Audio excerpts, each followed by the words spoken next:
इस पाषाण युग में जहाँ पहनने को कपड़े और खाने को खाना नहीं है, दूसरे कबीले कच्चा मांस और जंगली सब्जियां खा रहे हैं, वहीं तुम अपने लोगों के साथ नमकीन सूप पी रहे हो और भुना हुआ मांस खा रहे हो। न केवल तुम स्वादिष्ट चावल खा रहे हो, बल्कि युगों आगे के उन्नत हथियारों का भी उपयोग कर रहे हो। यह सिर्फ इसलिए है क्योंकि तुम अपने साथ उन्नत स्पेशल फोर्सेस तकनीक लेकर इस प्राचीन काल में वापस आ गए हो। तुम शहर के एक स्पेशल फोर्सेस सैनिक थे जो सीमा पर अपराधियों को पकड़ते समय गलती से चट्टान से गिर गए। जब तुमने दोबारा आंखें खोली तो पाया कि तुम्हारे सामने जानवरों की खाल लपेटे कुछ विमेन खड़ी हैं। हालांकि तुम्हारे पैर का दर्द तुम्हें ज्यादा सोचने का मौका नहीं देता। अपने स्पेशल फोर्सेस के जंगल में जीवित रहने के अनुभव के आधार पर तुमने तुरंत समझ लिया कि तुम्हारे पैर का घाव सांप के काटने से हुआ है। इसलिए तुमने पास रखा पत्थर का चाकू उठाया और घाव को चीर दिया और फिर एक लाल गर्म जलती हुई लकड़ी को घाव में चुभा दिया। एक दर्दनाक चीख के बाद तुम थक कर जमीन पर गिर पड़े, यह उम्मीद करते हुए कि उच्च तापमान सांप के जहर के प्रोटीन को मार देगा। जीवन और मृत्यु की एक रात की पीड़ा के बाद अगले दिन तुम फिर से जिंदा हो गए। तुमने एक वुमन के हाथ से सूखे मांस का एक टुकड़ा लिया और उसे जल्दी से खा लिया। खाने के बाद तुमने और खाना मांगने के लिए इशारे किए। वुमन का जवाब था कि यह असंभव है। आखिरकार 50 से अधिक लोगों की आबादी वाले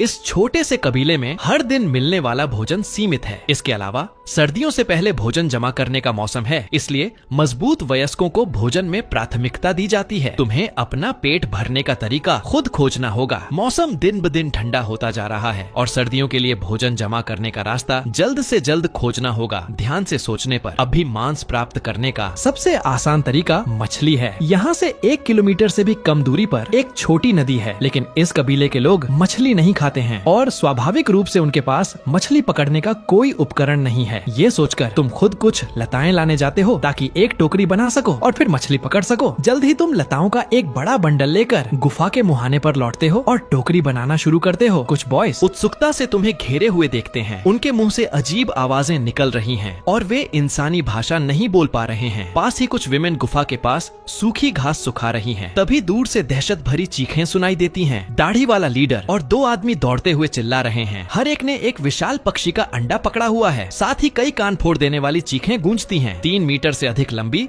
एक टेरर बर्ड लीडर का पीछा कर रही है। तुम तुरंत चिल्लाते हो। साथ दौड़ रहे दोनों आदमियों ने यह देखकर जल्दी से अपने हाथों के अंडे फेंक दिए और जंगल के किनारे भागकर एक पेड़ पर चढ़ गए, जिससे उनकी जान बच गई। तुम्हारे आसपास के बॉयज ने ऐसा भयानक दृश्य पहले कभी नहीं देखा था और वे तुरंत डर के मारे चिल्लाने लगे। लक्ष्य खोने के बाद टेरर बर्ड ने तुरंत दिशा बदली और गुफा की तरफ चिल्लाते हुए बच्चों की ओर तेजी से दौड़ी। यह देखकर तुमने जल्दी से बच्चों को गुफा में छिपा दिया। गुफा में मौजूद विमेन ने गुफा के मुहाने को मजबूती से बंद करने के लिए तेजी से एक गोल पत्थर को धकेल दिया। जब टेरर बर्ड गुफा में प्रवेश नहीं कर पाई तो वह लीडर के शव के पास गई और उसके शरीर को खाना शुरू कर दिया। तुमने दांत पीसकर टेरर बर्ड को रोकने का फैसला किया। उसने अब इंसानी मांस का स्वाद चख लिया है और कबीले का स्थान भी जानती है। भविष्य में कबीले को कभी शांति नहीं मिलेगी, लेकिन तुम्हारे पास कोई हथियार नहीं है, इसलिए सीधे लड़ना संभव नहीं है। तभी तुमने टेरर बर्ड के 2 लंबे पैर देखे और तुम्हारी आंखें चमक उठी। तुमने तुरंत तैयारी शुरू कर दी। सबसे पहले मुट्ठी के आकार के 2 पत्थर लिए, फिर अपनी कमर के चारों ओर लिपटी सांप की खाल को खोला और पत्थरों को दोनों तरफ बांध दिया। इसे बनाने के बाद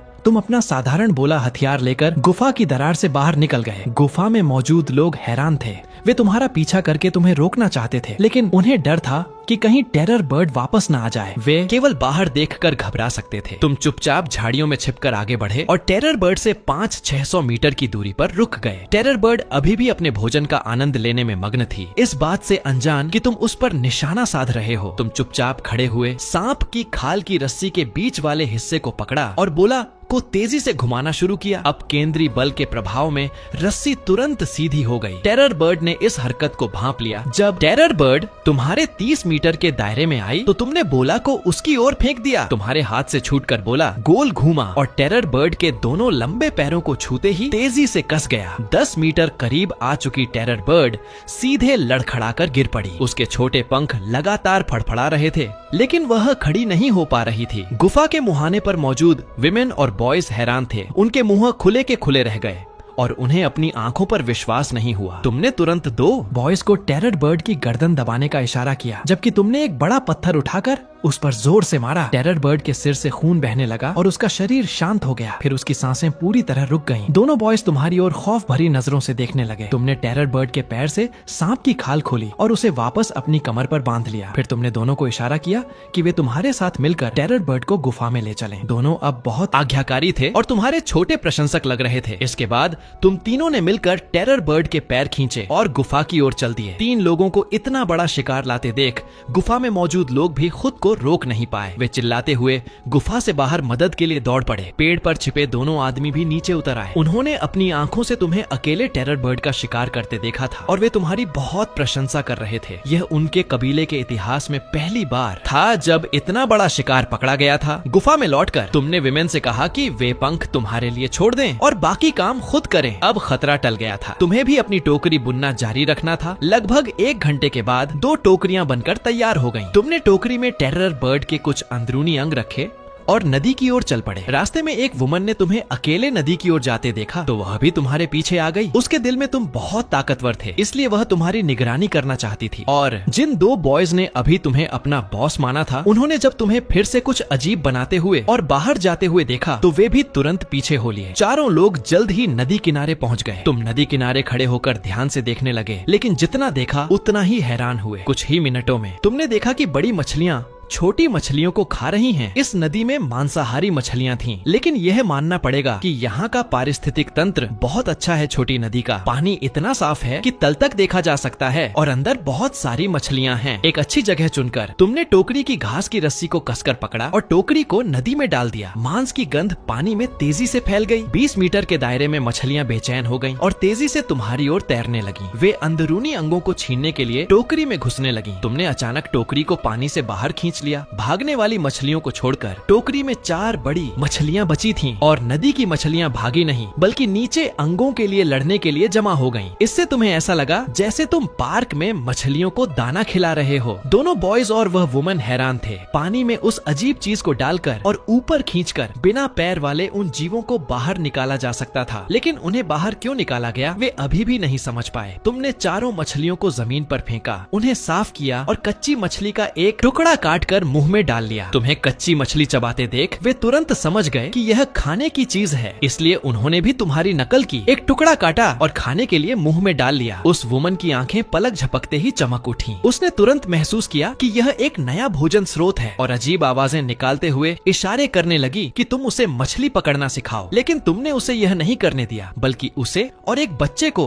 मछली काटने की जिम्मेदारी दी। दूसरे बच्चे ने साफ की गई मछलियों को घास से एक लकड़ी की छड़ी पर बांध दिया ताकि बाद में उन्हें कबीले में ले जाया जा सके और तुम मछली पकड़ते रहे। अब सारी मछलियां एक साथ इकट्ठा हो गई थीं, तो तुम बस किनारे पर बैठकर टोकरी से उन्हें निकालने लगे। हर बार टोकरी डालने पर अच्छी खासी मछलियां मिल जाती थीं। तुम चारों ने इसी तरह पूरी दोपहर काम किया। अंत में निकाली गई मछलियों की संख्या 200 से अधिक थी और सबसे बड़ी मछली लगभग 5 किलो की थी। 3 लोग निश्चित रूप से इसे वापस नहीं ले जा सकते थे, इसलिए एक बच्चे को वापस भेजना पड़ा ताकि वह कुछ बड़े बच्चों को मदद के लिए बुला लाए। अंत में सभी लोग मछलियों को लादकर शान से गुफा की ओर चल पड़े। इस समय फल इकट्ठा करने और शिकार करने वाली टीम भी वापस आ चुकी थी। हथियारों की कमी के कारण वयस्कों द्वारा किया गया शिकार ज्यादातर खरगोश और जंगली मुर्गी जैसे छोटे जानवर ही थे। तभी बच्चे मछलियां लेकर गुफा में लौटे और खुशी से चिल्लाते हुए वयस्कों को अपनी आज की पकड़ दिखाने लगे। वैसे तो वयस्क लीडर की मौत से थोड़े दुखी थे, लेकिन जब उन्होंने तुम्हारी आज की पकड़ देखी तो वे तुरंत खुश हो गए। लीडर की दुखद मौत को तुरंत भुला दिया गया। आज की मछलियों को साफ करने के बाद कबीले के सभी लोग गुफा के बाहर खाली मैदान में आ गए। आग की रोशनी हर किसी के चेहरे पर पड़ रही थी। बच्चे भुने हुए मांस की महक सूंघकर लार टपका रहे थे। उनमें दुख की कोई भावना नहीं थी। वयस्कों के चेहरे भी भोजन का नया स्रोत मिलने के कारण शांत थे और तुमने भी इस मौके का फायदा उठाकर कबीले का निरीक्षण किया। इस कबीले में वर्तमान में कुल 22 लोग हैं। 8 वयस्क पुरुष और 15 वयस्क महिलाएं हैं। बाकी सभी छोटे बड़े बच्चे हैं। जिसने अभी आग जलाई थी वह कबीले का एल्डर था। सबसे बूढ़ा दिखने के कारण उसे कबीले का सबसे चतुर व्यक्ति माना जाता था, लेकिन अब वह शायद दूसरे नंबर पर आ जाएगा क्योंकि तुम सबके दिलों में उसकी जगह ले रहे हो। एक ऐसा आदमी भी था जिसके हाथ में 6 उंगलियां थीं और उसका पसंदीदा हथियार लकड़ी का डंडा था। शायद इन ब्रीडिंग के कारण वह देखने में थोड़ा कम अक्लमंद लग रहा था। 6 फिंगर्स के पास पंखों का हार पहने हुए एक व्यक्ति था। यह व्यक्ति काफी उग्र लग रहा था और उसे भी लकड़ी के डंडे का उपयोग करना पसंद था। उसके पीछे हड्डियों का हार पहने हुए स्टोन था जिसका मुख्य हथियार पत्थर था। उन दोनों से थोड़ी दूर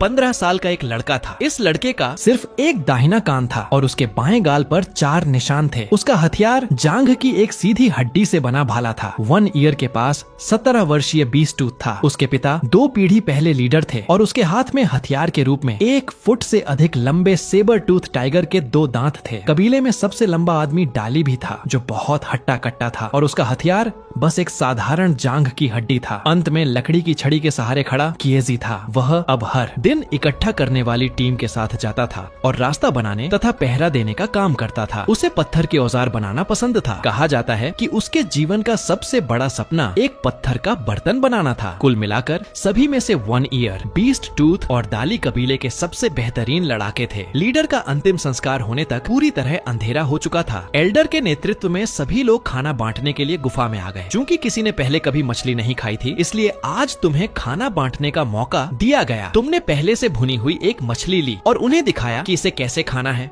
और इसके कांटे कैसे निकालने हैं। सभी ने तुम्हारी तरह मछली खाना सीखा और बड़े मजे से खाने लगे। शायद पहली बार भरपेट खाना खाने के कारण सब बहुत खुश थे। वे खाते खाते नाचने भी लगे। सामने का यह नजारा देखकर तुम्हें अचानक घर जैसा महसूस हुआ। तुमने मन ही मन कसम खाई कि तुम कबीले को एक बेहतर जीवन की ओर ले जाओगे। जब सबने खाना खा लिया तो भेड़ के सींग पहने हुए एल्डर ने जले हुए कोयले की छड़ी ली और चट्टान की दीवार पर तुम्हारे मछली पकड़ने का दृश्य उकेर दिया। वहीं तुम दूसरी तरफ महिलाओं को टोकरी बनाना सिखा रहे थे और तुमने उसमें घास की 2 रस्सियां जोड़ दी ताकि उसे पीठ पर लादा जा सके। इस तरह अब उन्हें फल इकट्ठा करने के लिए जानवरों की खाल का उपयोग नहीं करना पड़ेगा, जिससे उनके काम की गति बढ़ जाएगी। कुछ महिलाओं को यह तुरंत पसंद आ गया और वे बारी बारी से इसे पहनकर देखने लगी। वे इसे उतारना ही नहीं चाहती थीं। अंत में उन्होंने फैसला किया कि कल वे और लताएं लाएंगी और खुद इसे बनाएंगी। तुम्हारा धन्यवाद करने के लिए उन्होंने इकट्ठा करने वाली टीम से हिरण की 2 खालें चुनी और तुम्हारे हाथों में रख दी। इस तरह तुम कबीले के पहले ऐसे बच्चे बन गए जिसने जानवरों की खाल पहनी थी। लेकिन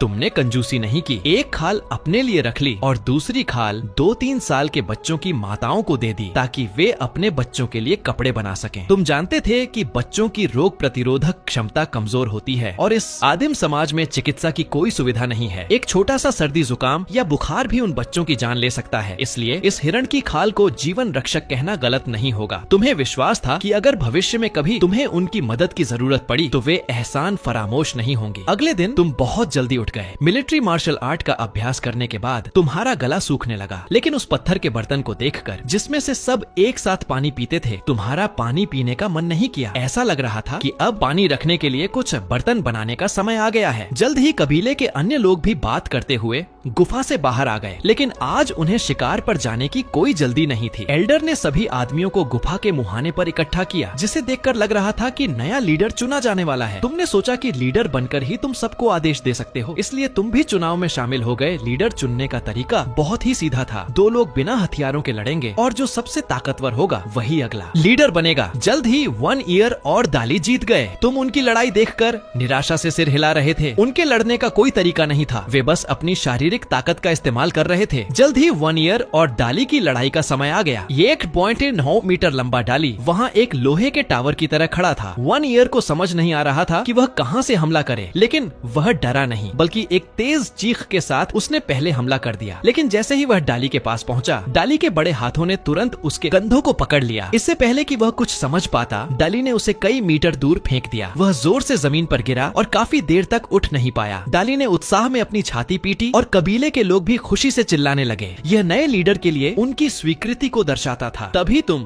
कुछ ही कदम उठाकर उसके सामने गए और कहा, मैं भी तो हूँ। डली ने देखा कि तुम जैसा बच्चा भी लड़ने की हिम्मत कर रहा है, तो उसने अपनी छाती पीटते हुए गुस्से से दहाड़ लगाई। लेकिन तुमने भी कमजोरी नहीं दिखाई और डाली के सामने युद्ध की मुद्रा में खड़े हो गए। डाली ने नीचे तुम्हारी ओर देखा, जिसकी आंखों में आत्मविश्वास और अटूट इरादा था। आसपास खड़े बच्चे चिल्लाकर तुम्हारा उत्साह बढ़ाने लगे। तुमने कोई झिझक नहीं दिखाई और तेजी से डाली की ओर दौड़े। अपने बाएं पैर को डाली की हल्की मुड़ी हुई जांघ पर रखकर ऊपर उठे और अपने दाहिने घुटने से डाली की ठुड्डी पर जोरदार प्रहार किया। इससे पहले कि कोई कुछ समझ पाता, डाली सीधा जमीन पर गिर पड़ा और कराहते हुए इधर उधर लौटने लगा। वहाँ मौजूद सभी कबीले वाले यह देखकर हक्के बक्के रह गए। उन्हें पता था कि डाली उनके कबीले का सबसे मजबूत योद्धा है। हारना तो दूर, वह एक ही पल में चित्त हो जाएगा, ऐसा किसी ने नहीं सोचा था, और वह भी एक नाबालिग बच्चे के हाथों। एल्डर अचानक बहुत उत्साहित हो गया। उसके मन में एक बिना किसी आधार की लेकिन बहुत मजबूत भावना पैदा हुई कि यह पूरा कबीला इस बच्चे के कारण और भी मजबूत हो जाएगा। इससे पहले कि वह कोई निर्देश देता, कबीले के सभी लोगों ने तुम्हें उठाकर हवा में उछालना शुरू कर दिया और नए लीडर के बनने का जश्न मनाने लगे। सिर्फ 2 दिनों में तुमने कबीले में कई चमत्कार कर दिखाए थे। वास्तव में यही वह परिणाम था जिसकी सभी को उम्मीद थी। इस बीच दाली होश में आ चुका था और साफ तौर पर अपनी हार मानने को तैयार नहीं था। लोगों की चीख पुकार के बीच वह तेजी से तुम्हारी ओर झपटा। यह देखकर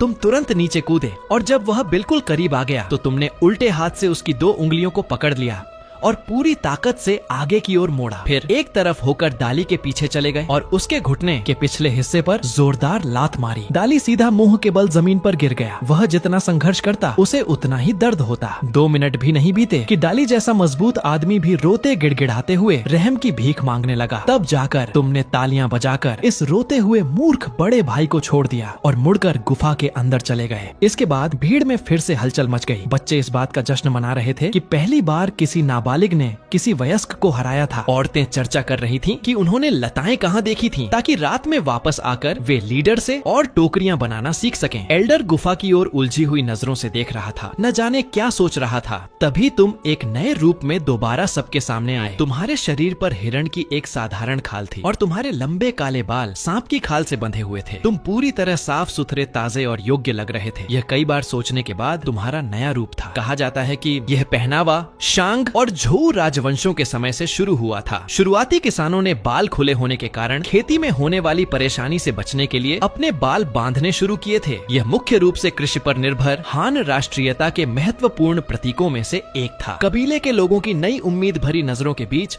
तुम भीड़ के बीच गए और आज के काम की व्यवस्था करने लगे। सबसे पहले तुमने फल इकट्ठा करने वाली टीम में बदलाव किए। कबीले में अब कुल 15 वयस्क महिलाएं हैं, जिनमें से 6 गर्भवती हैं। बाकी 9 और किएजी को मिलाकर 10 लोग हुए। लेकिन आज तुमने फल इकट्ठा करने के लिए सिर्फ 8 महिलाओं को भेजा। अब उनके पास टोकरियां थीं, इसलिए उन्हें सुरक्षा के लिए किएजी की जरूरत नहीं थी। अपनी सुरक्षा के लिए डंडा लेकर चलना उनके लिए काफी था। 6 गर्भवती महिलाएं घर की देखभाल और 2-3 साल के बच्चों को संभालने के लिए रुक गयीं। बड़े बच्चों को घास उखाड़ने का काम दिया गया और बची हुई एक महिला को 2 लड़कों के साथ नदी से मछली पकड़ने भेज दिया गया। अब सबके पास काम था, लेकिन किएजी को कोई काम नहीं मिला। इस वजह से वह थोड़ा उदास था। इस आदमी के लिए जिसने पूरी जिंदगी में एक पत्थर का बर्तन बनाने की कसम खाई थी, तुमने उसे मिट्टी के बर्तन पकाने का काम सौंपने का फैसला किया। लेकिन मिट्टी के बर्तन पकाना इतना आसान नहीं था। इसके लिए बहुत सी चीजें तैयार करनी पड़ती हैं। इसलिए तुमने उसे पहले कोई और काम दिया। कल पकड़ी गई मछलियाँ अभी सूखी नहीं थी और इस मौसम में नमक के बिना वे जल्दी सड़ जाएंगी। अगर उन्हें धुएं से सुखाया जाए तो वे सालों तक खराब नहीं होंगी। इसीलिए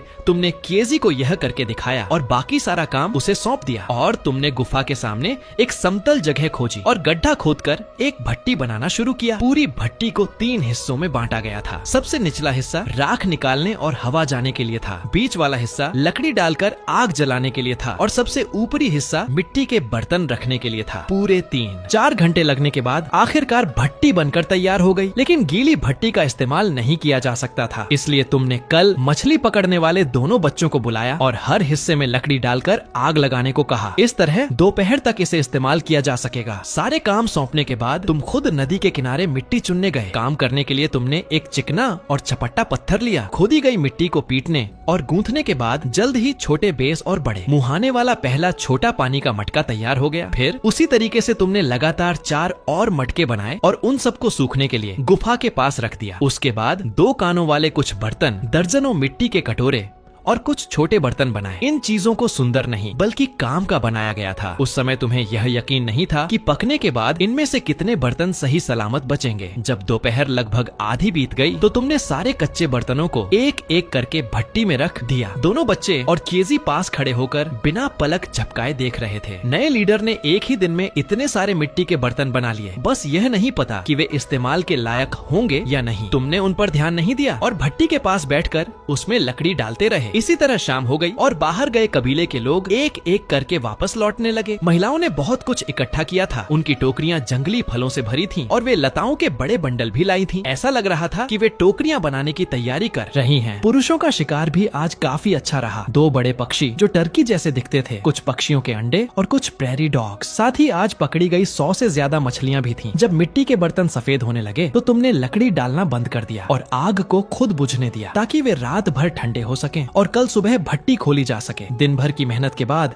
कबीले के लोग बहुत थक गए थे, लेकिन जब वे अलाव के चारों ओर बैठे तो हर किसी के चेहरे पर खुशी की मुस्कान थी। अब उन्हें भूखा नहीं रहना पड़ेगा। सबसे बड़ी बात यह थी कि तुमने उन 2 बड़े पक्षियों को स्वादिष्ट भुने हुए चिकन में बदल दिया था। उन्होंने पहले कभी इतना स्वादिष्ट भोजन नहीं खाया था, लेकिन तुम्हें भूख नहीं लग रही थी क्योंकि इस खाने में सिर्फ थोड़ा सा ही कच्चा नमक डाला गया था। बिल्कुल भी नमकीन स्वाद नहीं आ रहा था। आजकल कच्चा नमक बहुत कीमती है। कहा जाता है कि इसे दूसरे कबीले से बदल कर लाया गया था। तुम मन ही मन सोच रहे थे कि क्या मिट्टी के बर्तनों का उपयोग करके कुछ और नमक वापस लाया जा सकता है। जब सबने खाना खा लिया तो महिलाएं गुफा में वापस गईं और टोकरियां बुनने लगीं। उन्होंने पाया कि पीठ पर लादने वाली टोकरियां वास्तव में बहुत उपयोगी थीं। आज फल इकट्ठा करने वाली टीम में कम लोग थे, फिर भी उन्होंने ज्यादा चीजें इकट्ठा की और तुमने जानवरों की सारी खालें बांट दी। अब कुछ बच्चे एक साथ सटकर सो सकते थे और उनके पास ओढ़ने के लिए पर्याप्त खाल थी। अगली सुबह जागने पर तुम तुरंत मिट्टी के बर्तनों को देखने गए। ज्वेजी तुरंत एल्डर को खींचकर पास ले आया और अजीब आवाजें निकालते हुए एल्डर से कुछ कहने लगा। वह काफी घबराया हुआ लग रहा था। तुम खुद भी बहुत घबराए हुए थे क्योंकि तुम्हारी नमक बदलने की योजना और जिस मीट सूप का तुम सपना देख रहे थे वह सब इसी पर निर्भर था। सोने का अंडा फोड़ने जैसी उत्सुकता के साथ तुमने भट्टी के ऊपर का मिट्टी का ढक्कन हटाया और अपना सिर ऊपर करके अंदर देखा। बर्तन उम्मीद से कहीं ज्यादा चिकने थे। हट्टे कट्टे श्वेजी ने तुरंत वह मिट्टी का कटोरा छीन लिया और उत्साह से उसे ऊपर नीचे सहलाने लगा। फिर वह लड़खड़ाता हुआ गुफा की ओर भागा और थोड़ी ही देर में एक कटोरा पानी लिए हुए चिल्लाता हुआ वापस लौटा। वह खुशी खुशी कबीले वालों को यह सुंदर बर्तन दिखा रहा था जिसमें पानी भरा जा सकता था। तुम मुस्कुराए और मिट्टी के बर्तन बाहर निकालते रहे। 4 मिट्टी के बर्तन और 4 छोटे पानी के मटके बहुत सफलतापूर्वक पक गए थे। उनकी चिकनी सतह पर कोई दरार नहीं थी। 8 चम्मचों में से केवल 2 ही सही बने थे, बाकी पिघलकर एक साथ चिपक गए थे। 20 से ज्यादा मिट्टी के कटोरों में से सिर्फ 12 ही इस्तेमाल के लायक थे। एक एक करके लाल रंग के मिट्टी के बर्तन भट्टी से बाहर आ रहे थे जिससे कबीले के लोग हैरान और उत्साहित थे। बीस्ट टूथ और दाली सबसे तेज थे। वे दोनों एक एक मटका उठाकर नदी की ओर दौड़े और कुछ ही देर में 2 मटके पानी भरकर वापस आ गए। एल्डर हालांकि उत्साहित था, लेकिन उसने अपनी शांति बनाए रखी। उसने इशारों और शब्दों के जरिए तुमसे पूछा कि यह कैसे बनाया गया है। इससे पहले कि तुम कुछ बोलते, कल मदद करने वाले दोनों दोस्तों ने आगे बढ़कर उसे समझाना शुरू कर दिया। लेकिन तुम्हें सबसे ज्यादा चिंता इस बात की थी कि क्या इनसे नमक बदला जा सकता है। तुमने इशारों से एल्डर को यह बात समझाई। तुम्हें उम्मीद नहीं थी कि एल्डर तुम्हें एक खर्चीले इंसान की तरह देखेगा। उसने छोटे बड़े मिट्टी के बर्तनों की ओर इशारा करते हुए और कबीले के वयस्कों और बच्चों की ओर इशारा करते हुए अपनी स्थानीय भाषा में तुम्हें बताया कि यह चीज वास्तव में कितनी कीमती है। जब तुम्हें समझ में आया तो तुम पूरी तरह से हैरान रह गए। यहाँ तक कि एक कटोरे के बदले में एक बालिग होने वाला लड़का या 2 लड़कियां मिल सकती थीं। पानी के मटकों और बर्तनों की तो बात ही छोड़ दो। आजकल विभिन्न कबीलों में पानी जमा करने वाले बर्तनों की बहुत कमी है। पूरी जिंदगी में एक पत्थर का बर्तन बनाना ही उनके लिए एक बड़ी बात है। अधिक बर्तनों के लिए कुछ कबीले अपनी आबादी की अदला बदली करने से भी नहीं हिचकिचाते। उन्हें लगता है कि अधिक लोगों का कोई फायदा नहीं है और वे केवल अधिक भोजन खाते हैं। लेकिन तुम्हें लगता था कि अधिक लोग अधिक भोजन ला सकते हैं और इससे कबीले की युद्ध क्षमता भी बढ़ती है। नए सदस्यों के जुड़ने से कबीले में नया खून भी शामिल होता है। यह सोचकर तुमने तुरंत व्यापार के काम बांट दिए। एल्डर और शिकार करने वाले दल के 7 लोग सभी निकल पड़े। वे एक पानी का मटका, एक बर्तन और 3 मिट्टी के कटोरे लेकर आबादी और नमक बदलने गए। पानी के मटके के बदले में 2 वयस्क महिलाएं, बर्तन के बदले में 2 बालिग होने वाले लड़के और तीनों मिट्टी के कटोरों के बदले में नमक लाना था। अगर नमक न हो तो कटोरों के बदले में लड़कियां लानी थी। यह सब बताने के बाद वे लोग तुरंत निकल गए और तुम कबीले के बाकी लोगों के लिए आज के काम की व्यवस्था करने लगे। यह व्यापार कबीले के पश्चिम में स्थित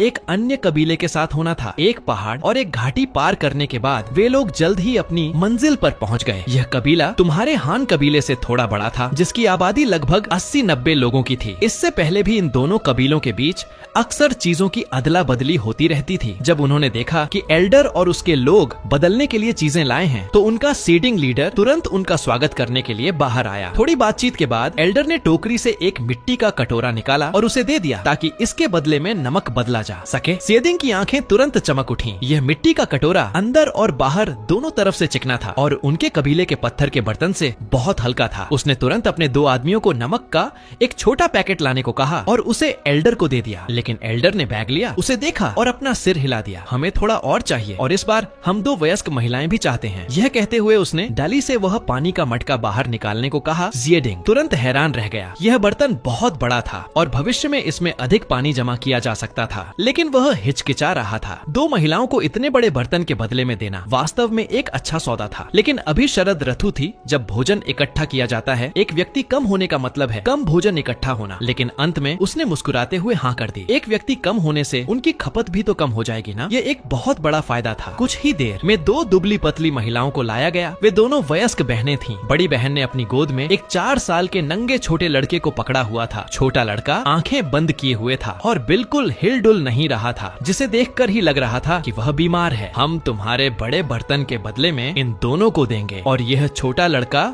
हम तुम्हें मुफ्त में दे रहे हैं। जेदिंग ने घृणा से हाथ हिलाया, मानो वह उन दोनों महिलाओं को जल्दी जाने के लिए कह रहा हो। एल्डर ने उन 2 कमजोर महिलाओं को देखा, लेकिन कुछ नहीं कहा। फिर उसने स्टोन से कहा कि वह अपनी पीठ पर रखा हुआ मिट्टी का बर्तन और बचे हुए कटोरों को बाहर निकाले। अगर तुम्हें यह चाहिए तो तुम इसे लड़कों के बदले में ले सकते हो। सीडिंग लीडर ने अभी अभी एक बड़ा मटका लिया था और अब इन छोटे बर्तनों को देखकर हालांकि उसे वे पसंद आए, लेकिन उसने हाथ हिलाकर मना कर दिया कि वह अब और व्यापार नहीं करेगा। इसीलिए मजबूत एल्डर ने वही तरीका अपनाया जो तुमने उसे सुबह सिखाया था। उसने सबके सामने मिट्टी के बर्तन का उपयोग करके मीट सूप बनाने का प्रदर्शन किया। जल्द ही बर्तन से मीट की तेज खुशबू आने लगी। सामने वाले कबीले के लोग तुरंत लालच में अपना थूक निगलने लगे। उन्हें समझ आया कि मीट इस तरह भी खाया जा सकता है। जेडिंग लीडर ने बेसब्री से एल्डर के हाथ से मिट्टी का कटोरा ले लिया, जिसमें उबले हुए मीट के कुछ टुकड़े और सूप था। शेदिंग ने हिचकिचाते हुए उसे छका और तुरंत हैरान रह गया। हे भगवान, यह बहुत स्वादिष्ट है। नमकीन मीट सूप के ऊपर तेल की एक सुंदर परत तैर रही थी और उस रसदार उबले हुए मीट का एक निवाला खाते ही उसका पूरा शरीर सुकून से भर गया। यह सिर्फ कुछ ही बच्चे तो हैं, अदला बदली तो करनी ही पड़ेगी। अब जेदिंग आखिरकार उदार हो गया था। उसने खुशी खुशी उन लोगों को सौंप दिया और अपने आदमियों को नमक का एक बड़ा पैकेट लाने को कहा, जिससे डली की टोकरी पूरी तरह भर गई। मजबूत एल्डर ने संतुष्टि में सिर हिलाया और फिर पूरी टीम गर्व से वापस लौटने लगी। आते समय वे 7 लोग थे, लेकिन खरीदे गए 9 लोगों को मिलाकर लौटते समय वे 16 हो गए थे। यह दिन भर शिकार करने से कहीं बेहतर था। वे लोग जल्दी जल्दी चलते हुए शाम होने से पहले हान कबीले में लौट आए। जब ये खरीदे हुए लोग गुफा के बाहर खाली मैदान में पहुंचे तो उन्होंने देखा कि वहाँ बहुत सारा मांस लटका हुआ था। अब वे लोग मांस भी पकड़ सकते थे। विशेष रूप से वे लोग जो अभी अभी अदला बदली करके आए थे, वे सब हक्के बक्के रह गए। उन्हें पता था कि एक बर्तन के बदले में 2 वयस्क मिल सकते हैं, लेकिन इस कबीले के पास तो ऐसे बहुत से बर्तन थे और जो मांस टंगा हुआ था वह शायद खाने के लिए ही था। ऐसा लग रहा था कि इस कबीले में आना बुरा नहीं था। एल्डर ने तुम्हें काम की रिपोर्ट दी। 8 नंगे लोग और एक नंगा बच्चा। तुमने अपनी आंखें सिकोड़कर एक एक करके उन्हें देखा। सब के सब बहुत दुबले पतले थे और देखकर ही लग रहा था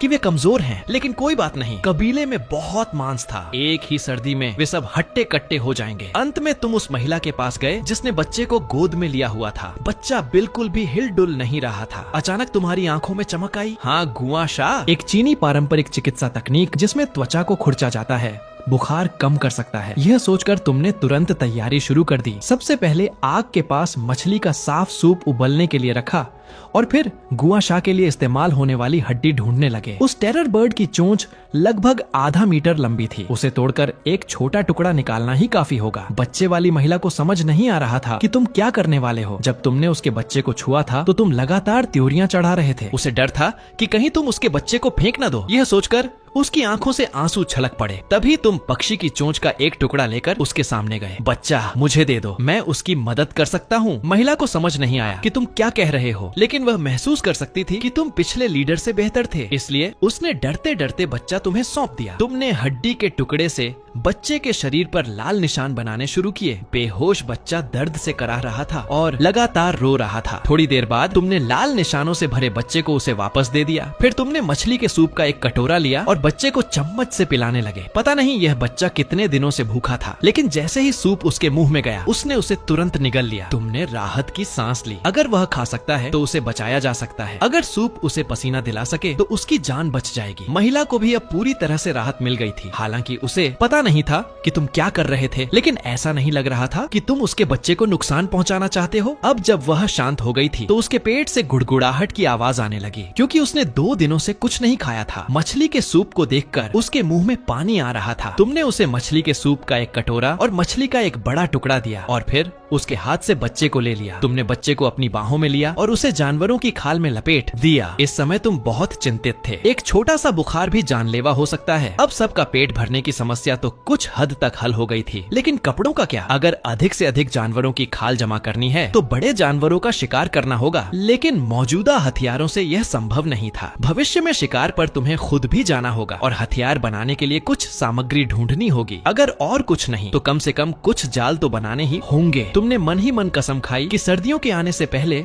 हर किसी के पास पहनने के लिए कपड़े होने चाहिए। जब सबने खाना खा लिया तो छोटा लड़का भी पसीने से तरबतर होकर जाग गया। तुमने उसे महिला को सौंप दिया और खुद उसके बाल बांध दिए। तुमने उसका नाम कोबी रखा। महिला बहुत खुश थी। नए लीडर ने न केवल उसके बच्चे की जान बचाई, बल्कि खुद उसके बाल भी वैसे ही बांधे जैसे बाकी सबके थे। इसका मतलब था कि उसने उन्हें स्वीकार कर लिया था। यह सब करने के बाद तुमने अपने लिए उपकरण बनाना शुरू किया। तुमने एक सीधी लकड़ी चुनी और टेरर बर्ड की पैर की हड्डी से बने भाले के सिर को लकड़ी के एक सिरे पर बांध दिया। इस तरह एक आदिम हड्डी का भाला तैयार हो गया। फिर तुमने टेरर बर्ड की चोंच के कुछ टुकड़े तोड़े और उन्हें पीसकर एक छोटा चाकू बना लिया। बची हुई सामग्री तुमने खिएजी को दे दी ताकि वह भी एक चाकू बना सके। अभी के लिए बस यही 2 उपकरण थे। हर चीज खुद बनानी पड़ती थी। अगली सुबह जब कबीले के सभी लोग उठ गए तो तुमने नए काम सौंपे। शिएजी को मिट्टी के बर्तन बनाना जारी रखना था, क्योंकि सबसे पहले यह सुनिश्चित करना जरूरी था कि हर किसी के पास एक कटोरा हो। महिलाओं को 2 टीमों में बांटा गया। एक टीम जंगली फल इकट्ठा करने के लिए और दूसरी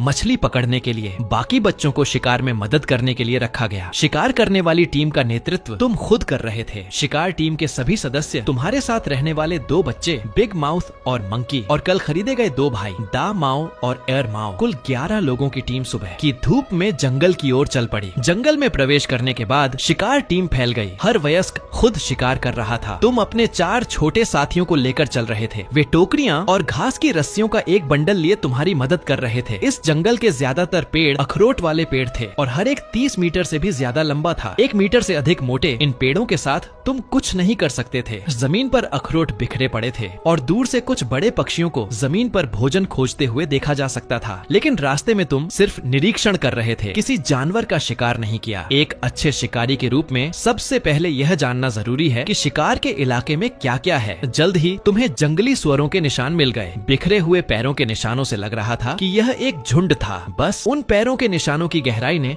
तुम्हें सच में थोड़ा डरा दिया था। ऐसा लग रहा था कि उसका वजन कम से कम 1000 पाउंड से ज्यादा होगा। तुम सावधानी से उस रास्ते पर आगे बढ़े और आखिरकार पहाड़ी की चोटी को पार कर लिया। तभी तुम्हारी आंखें चमक उठी। तुमने देखा कि सामने घाटी में एक चमकती हुई छोटी नदी बह रही है। नदी के किनारे कुछ विशाल एलोवेरा के पौधे थे। उस समय 1 दर्जन से अधिक जंगली सुअर नदी के किनारे पानी पी रहे थे। ऐसा लग रहा था कि यह पूरा एक परिवार है। नेता नर सुअर का वजन लगभग 1500 पाउंड लग रहा था। उसके पीछे उसकी 3 मादा सुअर और घरेलू सुअरों के आकार के 1 दर्जन से अधिक बच्चे थे। सीधे जाकर लड़ना निश्चित रूप से संभव नहीं था, इसलिए जाल बिछाना जरूरी था। तुम चुपचाप जमीन से सटकर पीछे हटे और वापस जंगल में चले गए। छोटे साथी बहुत डरे हुए थे। उन्होंने पहले कभी इतना बड़ा शिकार नहीं देखा था और तुमने भी उनसे कोई उम्मीद नहीं की थी, इसलिए तुमने अकेले ही जाल बिछाना शुरू कर दिया। तुमने घास की रस्सी का उपयोग करके सुअर के पैरों के निशानों पर कुछ फंदे बनाए और दूसरे सिरे को सीधे एक बड़े पेड़ से बांध दिया। जैसे ही सुअर का पैर उसमें पड़ेगा,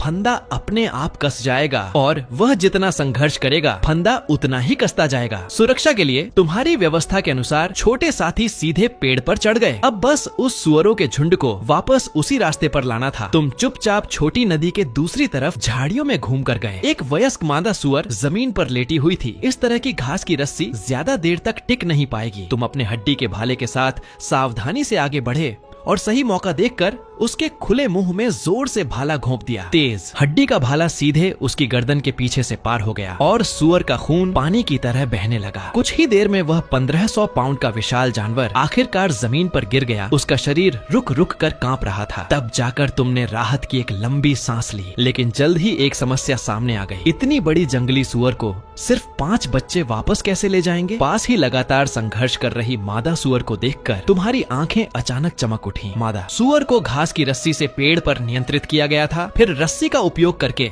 उसके मुंह को कसकर बांध दिया गया ताकि वह काट न सके। फिर 2 रस्सियों का उपयोग करके मादा सुअर के दोनों अगले पैरों को बांधा गया। अंत में नर सुअर की रस्सी को मादा सुअर के शरीर से बांध दिया गया। जब सब कुछ हो गया तो तुम सुअर का मुंह पकड़कर दिशा दिखाने के लिए आगे चलने लगे। बिग माउथ और मंकी दोनों मादा सुअर का एक एक अगला पैर पकड़कर दोनों तरफ चल रहे थे। दा माओ और एर माओ डंडे लेकर सुरक्षा के लिए सबसे पीछे चल रहे थे। इस तरह घने जंगल से होते हुए आखिरकार दूर से कबीले की गुफा दिखाई दी। बाहर झाड़ियों को साफ कर रहे एक छोटे साथी ने सबसे पहले तुम्हें देखा। वह चिल्लाते हुए कबीले वालों को सूचित करने लगा। कुछ ही देर में वे सभी एक झुंड में तुम्हारा स्वागत करने आए, लेकिन कोई भी पास आने की हिम्मत नहीं कर रहा था। उन्होंने पहले कभी इतना बड़ा शिकार नहीं देखा था। तुमने किएजी को बुलाया और उसे एक पानी का मटका और नमक तैयार करने के लिए कहा। जब वह मटका ले आया तो तुमने जमीन में एक गड्ढा खोदा। फिर मटके को गड्ढे में रख दिया ताकि मटके का मुंह जमीन से थोड़ा ही ऊपर रहे। फिर सबने मिलकर मादा सुअर को मटके के पास दबाकर रखा और तुमने सीधा उसके गले में चाकू घोंप दिया। खून की एक भी बूंद गिरे बिना सीधा मटके में जा गिरी और कुछ ही देर में मटका खून से भर गया। तुमने उसमें एक कटोरा नमक का पानी डाला और उसे अच्छी तरह मिला दिया। कुछ ही समय में यह स्वादिष्ट ब्लड टोफू बन जाएगा जिसे रात में सूप बनाने के लिए इस्तेमाल किया जाएगा। जंगली सुअर की खाल को छीलकर जूते या बैग बनाने के लिए इस्तेमाल किया जा सकता है। इन दोनों सुअरों से बहुत कुछ बनाया जा सकता है। खाल के नीचे सफेद चर्बी की एक परत थी जो 4 उंगलियों जितनी मोटी थी। इसे थोड़ी देर बाद आग पर पिघलाया जाएगा। बचे हुए हिस्सों में से सुअर के फेफड़ों को मछली पकड़ने के लिए ले जाया जाएगा। बाकी सब कुछ खाया जा सकता है। यहाँ तक कि बड़ी हड्डियों को भी निकालकर हथियार आदि बनाने के लिए इस्तेमाल किया जा सकता है। पूरी दोपहर का समय इन दोनों भारी भरकम सुअरों पर खर्च हो गया। बहुत थकान हुई, लेकिन परिणाम बहुत ही सुखद था। स्मोक्ड मांस के रैक पर छोटे बड़े मांस के टुकड़े लटके हुए थे। एक मटका उबला हुआ ब्लड टोफू था और 3 मटके सफेद सुअर की चर्बी थी। बच्चे खुशी खुशी लगातार चर्बी के बचे हुए टुकड़े खा रहे थे। यहाँ तक कि क्यूबी भी बड़े मजे से खा रहा था। शाम को जब किएजी ने मिट्टी के बर्तन निकालने के लिए भट्टी खोली, तभी दिन भर व्यस्त रहने वाली मुख्य टीम भी वापस आ गई। मछली पकड़ने वाली टीम ने सैकड़ों मछलियां पकड़ी थीं। शिकार करने वाली टीम भी पीछे नहीं थी। उन्होंने 3 जंगली मुर्गियां, 2 बड़े सांप, 1 दर्जन से अधिक पक्षियों के अंडे,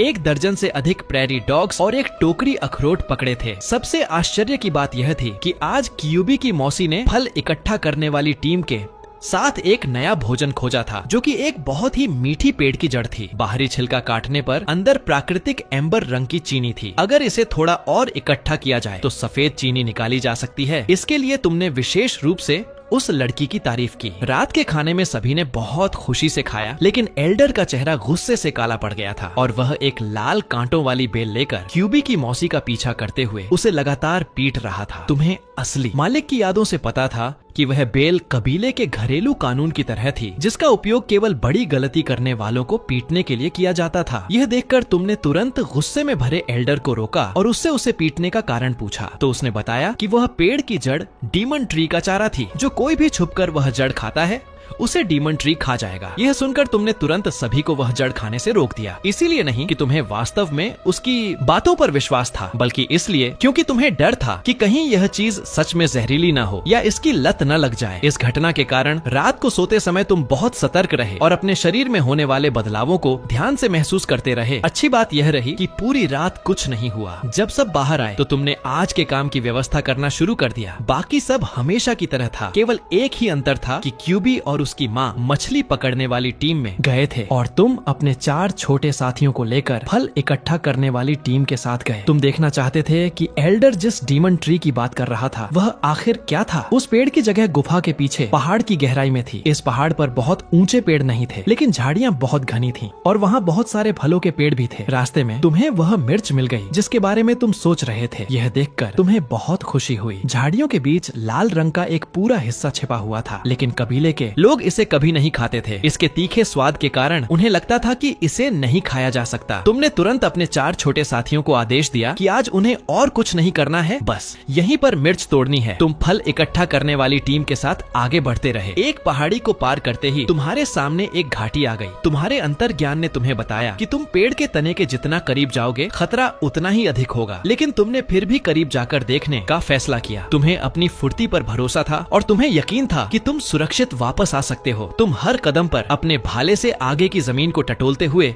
धीरे धीरे बीच की ओर बढ़ रहे थे। जैसे ही तुम्हारे भाले ने उस हिस्से को छुआ जो पेड़ की छतरी से ढका हुआ था, एक स्पेशल फोर्सेस सैनिक के रूप में वर्षों के प्रशिक्षण से विकसित तुम्हारे अंतर्ज्ञान ने तुम्हें चेतावनी दी कि खतरा आने वाला है। इसलिए तुमने तुरंत अपना भाला खींचा और उसी रास्ते से पीछे हट गए। तभी अचानक हवा को चीरते हुए कुछ गिरने की आवाज आई। लगभग 1 मीटर लंबे कांटे सीधे जमीन में धंस गए। उनका निशाना ठीक वही जगह थी जहाँ तुमने अब भी अपना भाला छुआ था। इन कांटों में से प्रत्येक का व्यास लगभग 1 सेंटीमीटर था और उनके अंत में जाले के आकार का एक सफेद फूल था। क्या ये प्राकृतिक तीर नहीं थे? तुम अचानक बहुत खुश हो गए। घास की नावों से तीर उधार लेना, सौचवनजेजेन, एक चीनी मुहावरा की कहानी अचानक तुम्हारे दिमाग में आ गई। तुमने अपनी टोकरी का इस्तेमाल नाव के रूप में किया, उस पर एक लंबी रस्सी बांधी और उसे पेड़ की छतरी के नीचे फेंक दिया। तुरंत ही उस पर 1 दर्जन से अधिक कांटे धंस गए। इस प्रक्रिया को बार बार दोहराने से जल्द ही तुम्हें कांटों के 2 बड़े बंडल मिल गए। बाहर निकलते समय तुमने उन महिलाओं को बताया कि पेड़ की जड़ें खाई जा सकती हैं, लेकिन उन्हें केवल बाहरी हिस्से से इकट्ठा करने की अनुमति है। कबीले में वापस जाते समय तुमने जंगल में 100 छोटे डीमन ट्री के पौधे भी इकट्ठा किए जो पहले ही 3 सेंटीमीटर मोटे हो चुके थे। सीधे बढ़ने वाले ये पौधे भाले बनाने के लिए सबसे अच्छी सामग्री थे। तुमने मिर्च तोड़ने वाले 4 छोटे साथियों को बुलाया और तुम पांचों मिलकर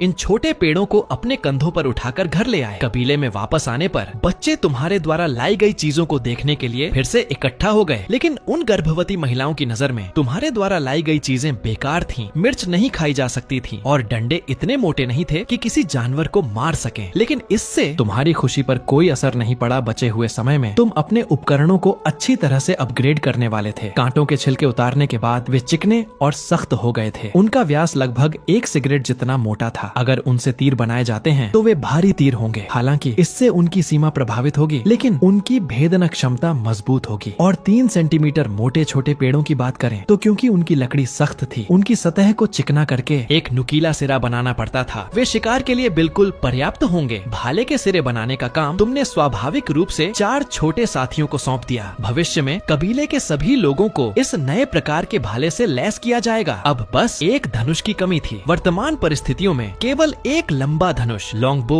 ही बनाया जा सकता था। हालांकि यह भारी होगा, लेकिन इसकी शक्ति बिल्कुल भी कम नहीं होगी और एक लंबा धनुष बनाने के लिए देवदार की लकड़ी की आवश्यकता होती थी। तुमने कल जिस जंगल में जंगली सुअर पकड़ा था वहाँ देवदार के पेड़ थे। तुम्हें बस एक सही आकार का पेड़ खोजना था। दरअसल जिस चीज के बारे में तुम सबसे ज्यादा सोच रहे थे वह एलोवेरा था, जो तुमने जंगली सुअर का शिकार करते समय देखा था। इसके पत्तों में मौजूद फाइबर रस्सियां बनाने के लिए सबसे अच्छी सामग्री थी। इसका उपयोग कपड़े बनाने के लिए भी किया जा सकता था। हालांकि यह रेमी, एक प्रकार का पौधा जिससे कपड़ा बनता है, जितना अच्छा नहीं था, लेकिन यह निश्चित रूप से जानवरों की खाल से बहुत बेहतर था और यह बहुत मजबूत भी था। इससे भी महत्वपूर्ण बात यह थी कि इसके पत्तों के रस का उपयोग घावों के इलाज के लिए किया जा सकता था। यह सूजन को कम कर सकता था, शरीर से विषैले तत्वों को निकाल सकता था और गर्मी से राहत दिला सकता था। यह सोचकर तुमने अगले साल से बड़े पैमाने पर एलोवेरा उगाने की योजना बनाई। तब कबीले के लोगों के पास पहनने के लिए कपड़ों की कमी नहीं होगी और शिकार के दौरान होने वाली चोटों से होने वाली मौतों को भी काफी कम किया जा सकेगा। अगले दिन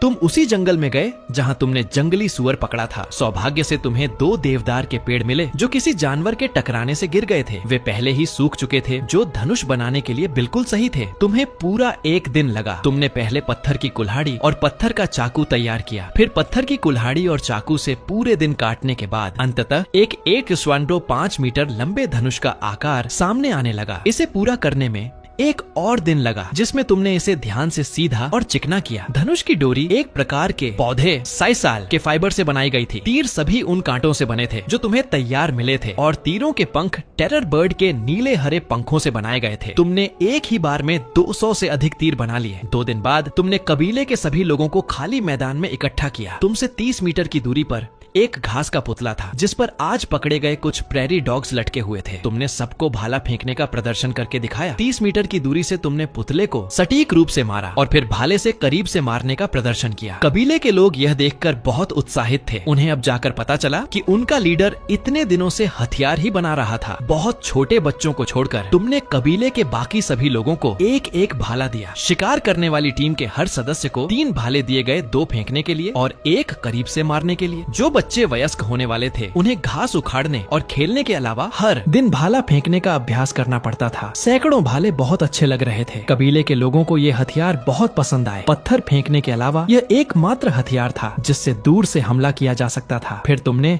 धनुष और तीर का प्रदर्शन किया। लगभग 100 कदम की दूरी से तुमने लगातार 5 तीर चलाए और सभी प्रेरी डॉग्स को लगे। सब लोग हक्के बक्के रह गए। वे सभी उसे छूने के लिए आगे बढ़ने लगे, लेकिन तुमने उन्हें सिर्फ दिखाया था। अभी इसे सभी को देने का कोई इरादा नहीं था क्योंकि इसे बनाना बहुत मुश्किल था। भाले को सफलता पूर्वक बांटने के बाद तुमने चमड़े के जूते बनाना शुरू किया। 2 काले जंगली सुअरों की खाल को कई बार रगड़ने के बाद वह बहुत मजबूत और लचीली हो गई थी। यह सुनिश्चित करने के लिए कि हर किसी को एक जोड़ी जूते मिले, तुमने केवल अपने जूतों के लिए पूरी तरह से सुअर की खाल का उपयोग किया। बाकी सभी कबीले वालों के जूतों का निचला हिस्सा सुअर की खाल से बना था और ऊपरी हिस्सा विभिन्न छोटे जानवरों की खाल से सिला गया था। क्यूबी के जूते तुमने खुद बनाए थे। बूट घुटने तक ऊंचे थे और अंदर पूरी तरह से रोएदार जानवरों के बालों से भरे हुए थे। इन्हें पहनकर बहुत गर्माहट महसूस होती थी। क्यूबी इसे पहनने के बाद हर दिन लोगों को दिखाता था। तुम्हारे कुछ प्रयासों के बाद गुफा के बाहर की दर्जनों एकड़ जमीन पूरी तरह से साफ हो गई थी। चाहे घर बनाना हो या खेती करनी हो, दोनों के लिए यह जगह अब तैयार थी। बस अभी कोई उपयुक्त बीज नहीं थे, इसलिए केवल कुछ मिर्च ही उगाई जा सकती थी। चूंकि सिसाल एक 12मासी पौधा है, तुमने इसे गुफा के पीछे पहाड़ पर उगाने का फैसला किया। इसे साल में सिर्फ एक बार काटना होगा। इन दीर्घकालिक कार्यों की व्यवस्था करने के बाद तुम बड़े शाकाहारी जानवरों को खोजने के लिए थोड़ा दूर जाने की तैयारी करने लगे। लंबी यात्रा के लिए आवश्यक उपकरण तुमने पहले ही तैयार कर लिए थे, चाहे वह हथियार हो, भोजन हो या उपयोग की चीजें, सब कुछ उपलब्ध था। कबीले के लोगों को सब कुछ समझाने के बाद तुमने अपनी टोकरी पीठ पर लादी और निकल पड़े। लेकिन तुम्हारी इस लंबी यात्रा को लेकर एल्डर के चेहरे पर चिंता साफ झलक रही थी। उसने कभी किसी को गुफा के बाहर रात बिताते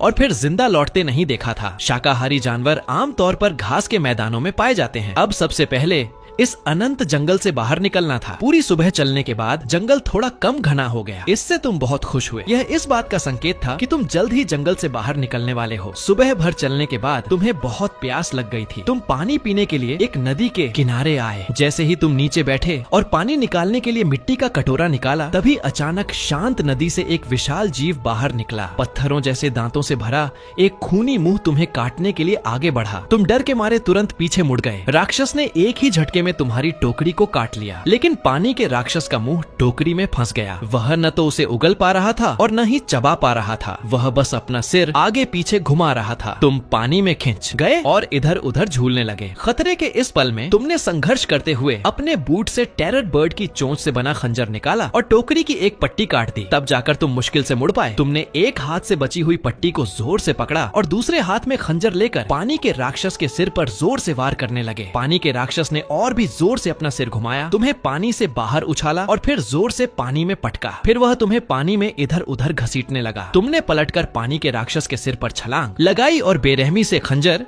उसकी दोनों आंखों में घोंप दिया। खून और दिमाग का मिश्रण तुरंत उसकी आंखों से फव्वारे की तरह बहने लगा, जिससे नदी का एक बड़ा हिस्सा गंदा हो गया। धीरे धीरे पानी के राक्षस का संघर्ष कम होने लगा और अंततः वह सिर्फ कांपने लगा। तुम थक कर नदी के दूसरे किनारे पर तैर गए। थोड़ी देर आराम करने के बाद पानी का राक्षस भी पूरी तरह से मर चुका था और अपना सफेद पेट ऊपर करके नदी पर तैर रहा था। तुम्हारी टोकरी अभी भी उसके मुंह में मजबूती से फंसी हुई थी। तुम्हें एक मजबूत लता ढूंढनी पड़ी। उसे पानी के राक्षस की आंख से पार करना पड़ा और बहुत मेहनत के बाद तुम उसे किनारे पर खींच पाए। तब जाकर तुम्हें इस राक्षस को ध्यान से देखने का समय मिला। यह तो बस एक मछली थी जिसकी लंबाई लगभग 5 मीटर थी। थोड़ी देर आराम करने के बाद तुमने पत्थर की कुल्हाड़ी उठाई और बड़ी मछली के दांत तोड़ने लगे। बच्चे की हथेली के आकार के त्रिकोणीय दांत 50 से अधिक थे। उन सभी को तोड़ने के बाद ही तुमने टोकरी निकाली और अंदर की चीजों की जांच की। शुक्र है कि आग जलाने वाले उपकरण में पानी नहीं गया था। बाकी चीजें थोड़ी खराब हो गई थी, लेकिन फिर भी इस्तेमाल इस्तेमाल की जा सकती थी। लेकिन जैसे ही तुम आग जलाकर मछली भूनने की सोच रहे थे, तभी जंगल से कदमों की आवाज आई। मुड़कर देखा तो एक पीली त्वचा वाली महिला और एक छोटी लड़की डर के मारे तुम्हें देख रही थी। फिर वे दोनों चीखते हुए भाग गईं। जमीन पर कोई गोल सी चीज गिरी हुई थी। तुमने पास जाकर देखा तो वह एक लकड़ी की बाल्टी थी। इसे एक पूरे लट्ठे के बीच वाले हिस्से को जलाकर बनाया गया था। ऐसा लग रहा था